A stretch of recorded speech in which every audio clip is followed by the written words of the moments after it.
Bismillahirrahmanirrahim. Assalamualaikum warahmatullahi wabarakatuh. Alhamdulillah Rabbil Alamin. Pada kesempatan ini kita akan mengetengahkan tentang taman-taman wanita solehah atau Riyadhus Shalihat, di mana pada pembahasan pertama yaitu tentang nikmat Allah. Dalam nikmat Allah ini tercakup beberapa tema, diantaranya tentang kemuliaan wanita di mata Al-Quran, hak-hak wanita yang telah digariskan Islam, bahkan masih banyak lagi. Kita mulai ke tema yang pertama, yaitu nikmat Islam, kemuliaan wanita di mata Al-Quran. Ummu Salamah berkata, suatu hari aku bertanya kepada Rasulullah Shallallahu Alaihi Wasallam, wahai Rasulullah, mengapa kaum wanita tidak disebutkan di dalam Al-Quran sebagaimana kaum laki-laki?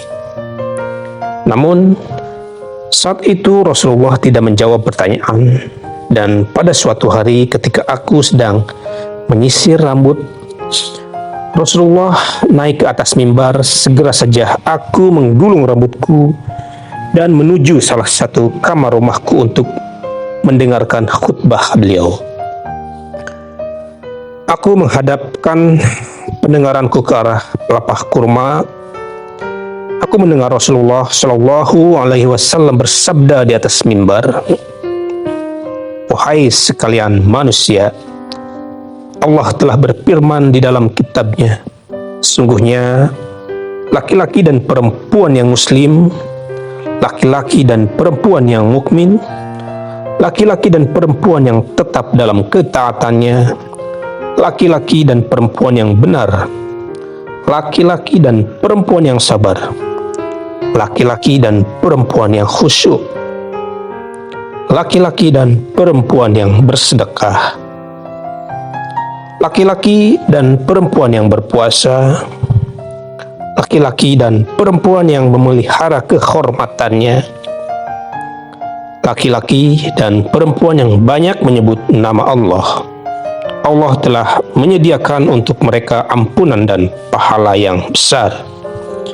Hadis riwayat Ahmad, An-Nasai dan Hakim. Dari keterangan hadis di atas, dan aku mengarahkan pendengaranku ke arah pelepah kurma, maksudnya yaitu pelepah kurma yang dijadikan atap masjid tempat Rasulullah Shallallahu Alaihi Wasallam menyampaikan khutbahnya. Dan atap tersebut memang tidak terlalu jauh jaraknya dari kepala Rasulullah yang tengah berdiri di atas mimbar. Dalam riwayat lain disebutkan bahwa Ummu Salamah bertanya kepada Rasulullah, wahai Rasulullah, aku tidak pernah mendengar Allah menyebut kaum wanita dalam peristiwa hijrah.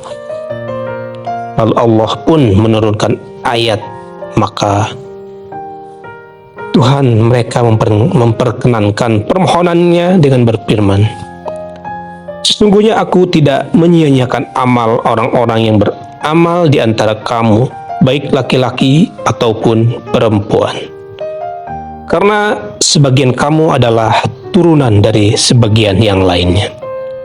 Maka orang-orang yang berhijrah, yang diusir dari kampung halamannya, yang disakiti pada jalanku, yang berperang dan yang dibunuh, pastilah akan kuhapuskan kesalahan-kesalahan mereka, dan pastilah aku memasukkan mereka ke dalam surga yang mengalir sungai-sungai di bawahnya, sebagai pahala di sisi Allah, dan Allah pada sisinya pahala yang baik.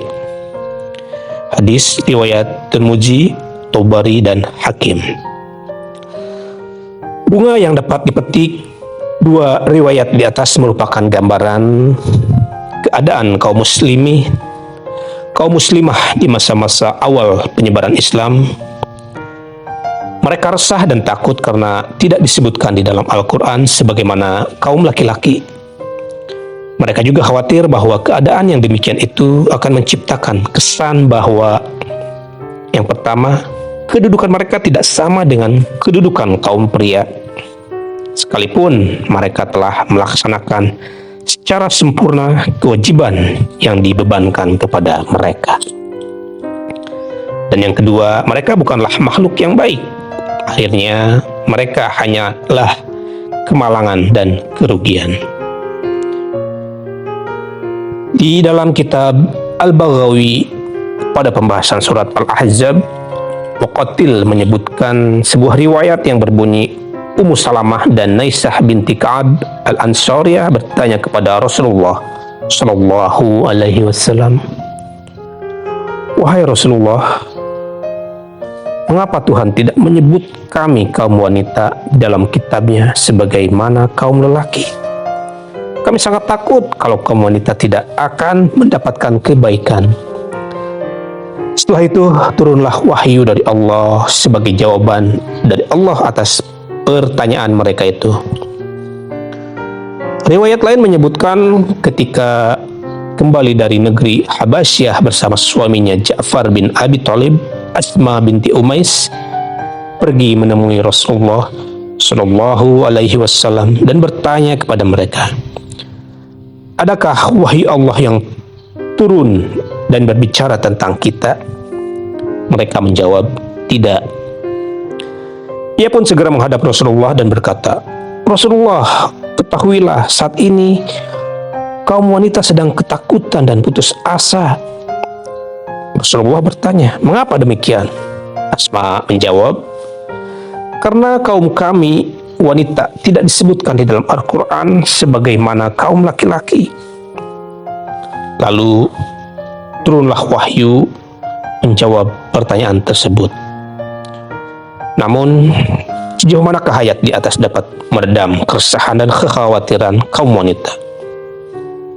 Dan bagaimanakah ayat di atas menjelaskan kedudukan kaum wanita di dalam Islam dan menegaskan ketidakberpihakannya kepada kaum laki-laki, baik dalam hal kemuliaan, pahala, maupun ampunan?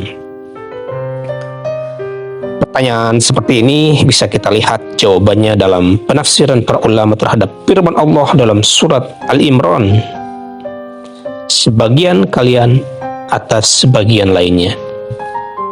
Imam Az-Zamakhsyari berkata, arti ayat tersebut adalah kamu sekalian, baik laki-laki maupun perempuan, berasal dari keturunan yang sama.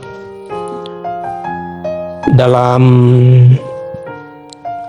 Ad-Din wa An-Syarah wa Al-Muawalat, Imam Khalibi mengatakan arti ayat ini adalah setiap dari kita berasal dari Adam dan Hawa. Dan Ad-Dahhak berkata, dalam hal ketaatan, kaum pria tidak berbeda dengan kaum wanita, dan kaum wanita tidak berbeda dengan kaum pria sebagaimana yang Allah Subhanahu wa ta'ala firmankan, baik laki-laki maupun perempuan, karena sebagian kamu adalah turunan dari sebagian yang lain. Imam At-Tabari berkata, maksud ayat itu adalah, wahai kaum beriman yang selalu mengingat Allah, kalian semua harus saling tolong-menolong satu sama lain dalam hal perjuangan dan agama.